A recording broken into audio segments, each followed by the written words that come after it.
Morning folks, you joined me early on this Saturday morning, but the team is back. When I say early, about 9:30. And we're going to be re-chassising Dirty Dyane. Hopefully, we have it finished by tomorrow night. Currently the handbrake. Yes, Richard's foot. Did a fine job without me. You got obviously my son Jacob, Joe, they're both working in the motor industry, and we got the world's best maths teacher.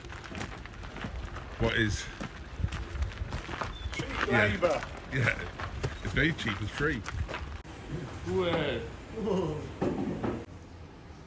Here's the chassis we're going to be re-chassising it onto. Galvanised. It's probably 15, 20 years old, but it's never been fitted to a car. There's a progress report. New chassis, got seat runners on, seat belts. No, not used it at all. Doors are off. Richard's currently in the process of all the 7mm bolts out of the floor, so we can release the body. We need to undo the steering column.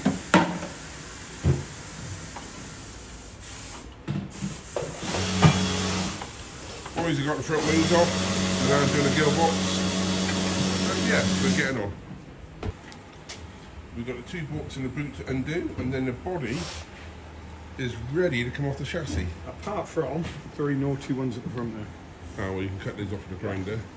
But the big question is, how much welding will Dirty Dyane need? The floor's not looking good there. And it's definitely not looking good over there.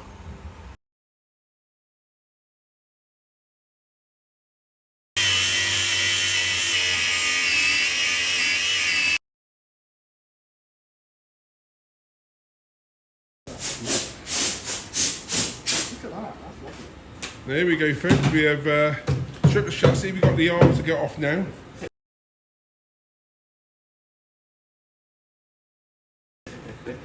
And what we've done, we tipped the chassis upside down. Now this is an optional extra Citroen done. This is what you call a splitter for speed. Actually it's what some is bodged up, but that's the point. You can see on the back leg, it's not too good. And this part here is not too clever either. So what we got to do is undo all of these, and there's 4 on the front, and then the axles will just drop out, and the jobs are good. Then this chassis will be going in the bin.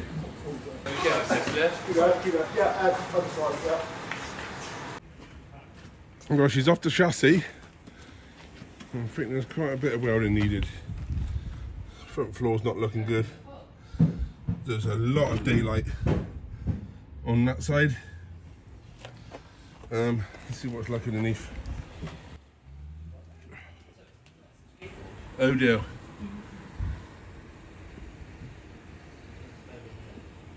That's not looking so good either.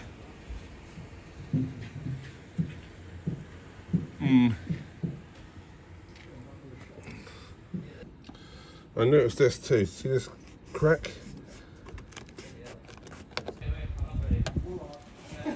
Not too bad. I think Mario needs to look at this.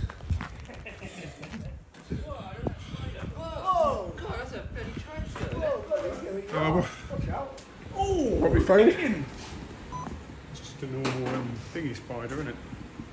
Isn't that what we found? Something living in Dyane, that's what's been eating it. Ooh. Didn't see this bit on the chassis because it's hidden. Safe as a church, tied to a hedge. Yeah. Yeah. Oh, this is absolutely rotten. I was hoping for better, but I expected worse. Folks, we are starting to build this chassis up. Got the front axle on. Richard's just finished tapping out the shocker mounts, because the shocker mounts are welded on, then galvanised, and what we used to do is fill them with exhaust paste before they went off to galvanisers. You wouldn't get galvanised in the thread, but then you've got to run a tap through to clean out the exhaust paste. And you see it goes in dead easy now, nice new one. The boys are taking off the track rod ends. The steering rack is in good fine fettle. You found it, Jacob? I think so. Yeah. You can see Rich has done this side.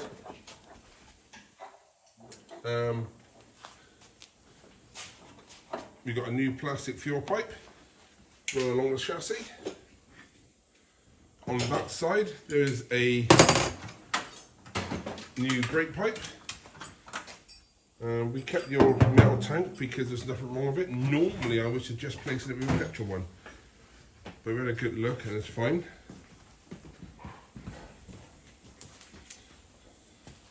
You can see the new copper nickel brake pipe.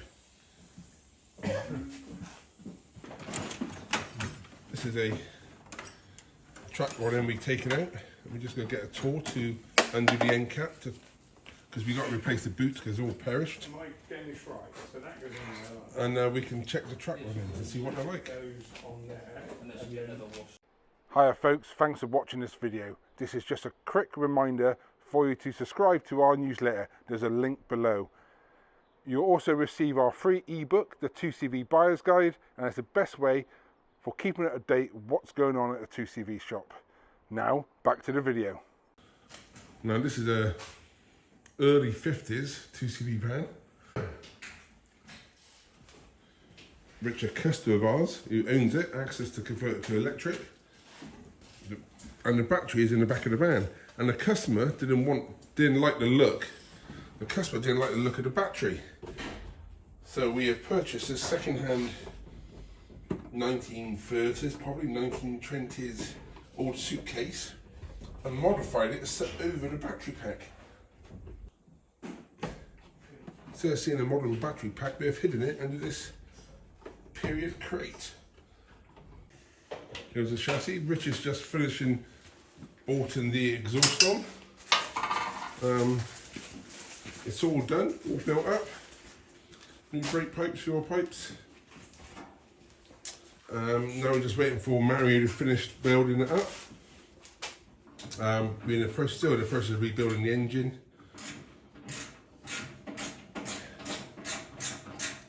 It's November the 17th, and on the 11th of January we are going ice racing.